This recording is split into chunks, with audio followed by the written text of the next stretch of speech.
Olá, seguidores e futuros seguidores. Minha indicação de hoje é um drama chinês forte, realista e atual, que transborda amor. O Conto da Rosa. Essa história retrata a vida de uma mulher e seus altos e baixos ao longo de alguns anos e suas escolhas e consequências dessas escolhas. Mostra como ela lida com tudo, com amor e coragem, sempre lutando pelo que deseja, cheia de muita paixão. Além disso, a série conta histórias paralelas de personagens ligados à protagonista, e essas histórias não são simples histórias acessórias à história principal, elas também trazem uma boa profundidade. Inicialmente, somos apresentados à estruturada e feliz família da protagonista. Além dos pais, ela tem um irmão mais velho, que ao longo da história se torna um personagem muito querido pelos espectadores. Esse irmão a leva para trabalhar em sua firma de arquitetura e engenharia, numa espécie de estágio, o primeiro emprego da nossa protagonista. E aqui já temos a primeira explosão na história da nossa Rosa. Por ser muito expansiva, bonita e provocativa, ela atrapalha o casamento de um outro personagem, o que é engraçado e um pouco agitado. A protagonista, então, sai desse emprego arranjado pelo irmão e ingressa em outro, na sua área de atuação.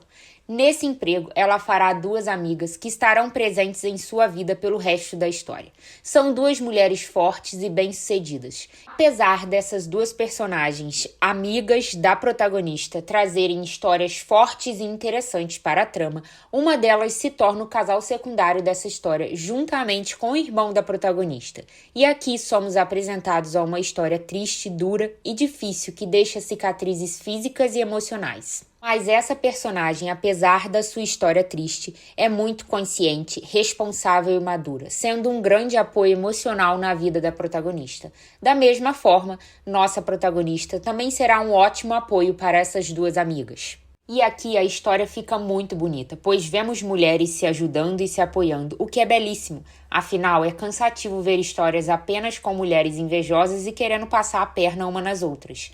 Me digam aqui nos comentários se vocês também preferem histórias em que as mulheres se ajudam e se você também se irrita com personagens femininas chatas, pegajosas e invejosas. Voltando para a história principal, nesse novo emprego, nossa protagonista conhece seu primeiro amor. Aqui há algumas cenas de tensão e sedução entre eles até se tornarem um casal.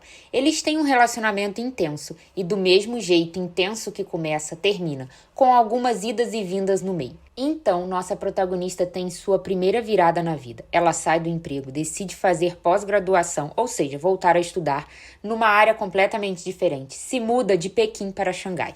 Vivendo de um jeito completamente diferente, ela conhece seu segundo amor. Inicialmente, esse personagem é tão diferente do outro relacionamento dela que quase nos engana. Ou melhor, chega a enganar tanto a gente quanto a protagonista.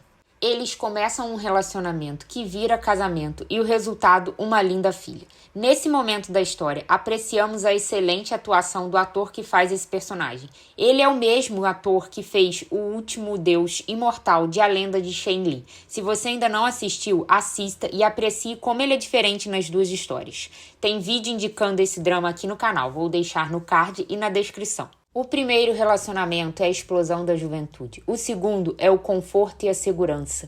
No entanto, nem tudo é rosas na vida dessa protagonista, apesar dela se chamar Rosa. Esse segundo amor acaba se tornando excessivamente ciumento e controlador, estragando o relacionamento deles. Então, a protagonista se vê novamente num momento da vida em que ela é forçada a se transformar novamente. Agora mais consciente de seus atos, cheia da certeza que a maternidade e a maturidade trouxeram para a vida dela.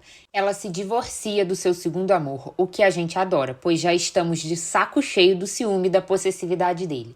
E da sogra também. Prepare-se para passar raiva com a mãe desse personagem. Na verdade, a melhor parte do surgimento do segundo amor ciumento da protagonista foi ela não ter tido vontade de voltar para o primeiro amor egoísta quando ele ressurge, fingindo que nada aconteceu e querendo ela de volta.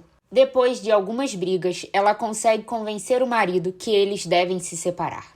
Divorciada e com uma filha, ela regressa a Pequim para o seio familiar, que transborda amor e ansiedade por tê-la de volta. Nesse momento, aparece o terceiro amor da vida dela, não antes do primeiro amor ainda tentar voltar com ela. Como dito na sinopse dessa história, então não é spoiler dizer que o terceiro amor é a alma gêmea da nossa protagonista. Alguém capaz de entendê-la por completo, ser o grande amigo e amante que ela deseja. Mas a vida pode se mostrar muito dura, e essa história retrata muito bem isso. O quanto a vida é difícil e como precisamos superar os obstáculos e seguir em frente. Esse personagem não poderá permanecer muito mais tempo na vida da nossa protagonista. É aí que tudo muda novamente na vida dela. Apesar das dores e das cicatrizes, ela segue a vida e então caminhamos para o seu quarto amor. Não antes do primeiro e do segundo tentarem voltar para a vida dela. Esse novo romance é como uma brisa de verão, rápida e refrescante, deixando uma pontinha para nossas imaginações fluírem. O ator que faz O Quarto Amor é o queridinho de muitos, que fez Todo Mundo Me Ama e outras comédias românticas fofinhas. É ótimo vê-lo aqui. Já que estamos falando de atores, todos os atores que fazem personagens relevantes para essa história são muito bons. A protagonista dispensa elogios de tão boa atriz que ela é. Ela realmente se entrega às cenas. Chegando aos últimos episódios, apreciamos como essa história traz bonitas reflexões aos espectadores. Afinal, é uma história sobre recomeços, sobre como viver a vida o mais vividamente possível, aprender com os erros e não desistir nunca de recomeçar, culminando num final que podemos dizer que foi feliz. Aproveite e me diga aqui nos comentários o que vocês acharam do final. Então, se você gosta de romances dramáticos e com atuações lindas, esse daqui é ideal para você. Corre lá de uma vez e maratona essa história belíssima que está disponível no Brasil, na UTV e na Viki. Você já chegou até aqui, não deixe de curtir o vídeo. E não se esqueça de se inscrever no canal para não perder nenhuma das minhas indicações de dramas coreanos e chineses. Ative o sininho para receber notificações sempre que eu postar um vídeo novo. E compartilhe esse vídeo com outros amantes de dorama. Até o próximo vídeo. Beijinhos!